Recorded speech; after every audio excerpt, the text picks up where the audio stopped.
Hey, Mike McLaughlin here. Okay, so we're going to be talking about a common myth in golf instruction, and that is to retain the address flex in your rear knee throughout the backswing.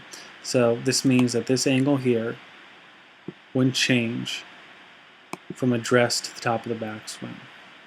And the reason why it's a myth, or the reason why we don't necessarily want this to happen, it's because as golfers we play golf from a bent over angle. You can see this is Hunter Mahan over here on the left. You can see that he's not standing straight up, that he's bent over somewhat from the hips.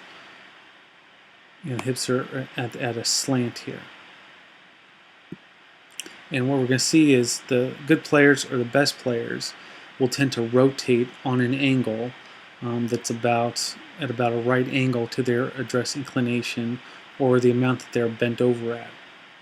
So as you can see, I drew a line on Hunter's just in front of his right kneecap, also on his hip slant. You're going to notice that as he goes into his backswing that his hips are matching that line there. So he's doing that because his left hip is going down and in somewhat, and then his right hip is rising or going up and around. In order for this to happen, his right leg from his hip joint to his ankle, that distance has to lengthen. The only way for that thing to lengthen is for the knee or the leg to extend. So it's going to lessen and flex, and you can see how the kneecap moves away from that line that I drew. At the same time as that's happening, you can also see that the lead knee is gaining in flex. So we kind of call this a knee linkage, where lead knee gains in flex and the trail knee will lessen in flex. This gets the left hip or the lead hip to move down and in, and the rear hip to move up and around. This is important because we know that the best players are keeping their heads steady on the backswing. The average PGA Tour player moves his head an inch on the backswing, so it's not very much.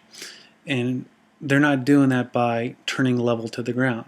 As you can see from Hunter over here, the hips are at an angle and the shoulders are at an angle. So the left shoulder goes down, the right shoulder goes up and around. In order to do that, the left hip has to go down, the right hip has to go up and around. And the way that this knee linkage or the knees changing flex allows that to happen. If Hunter was to keep his knees from changing flexion on the backswing, his hips would be very level, and that would lead to his shoulders being level, and then his head would be moving around.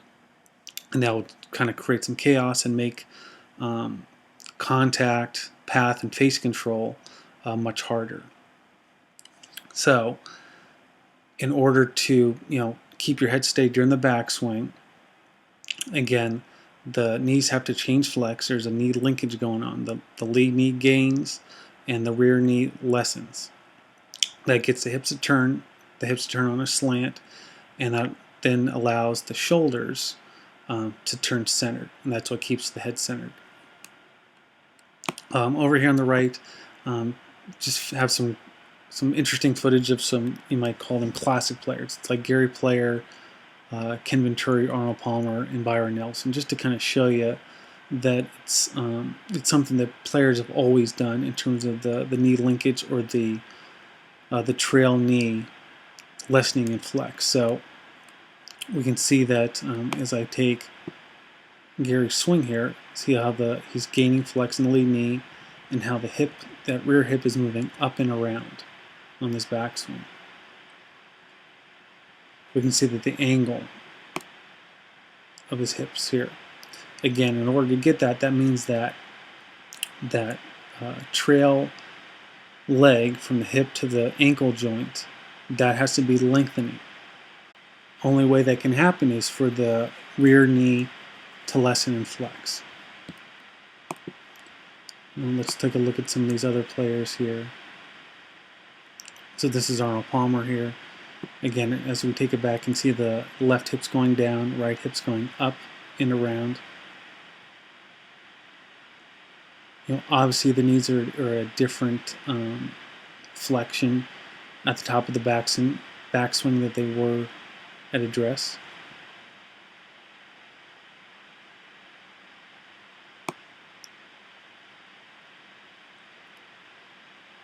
So Ken Venturi here. Again, you're going to be seeing the same kind of thing. Lead knee gaining in flex, trail knee lessening, hips turning on a slant.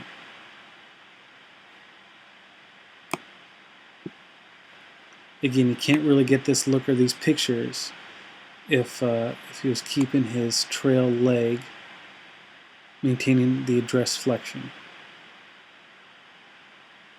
And then Byron Nelson.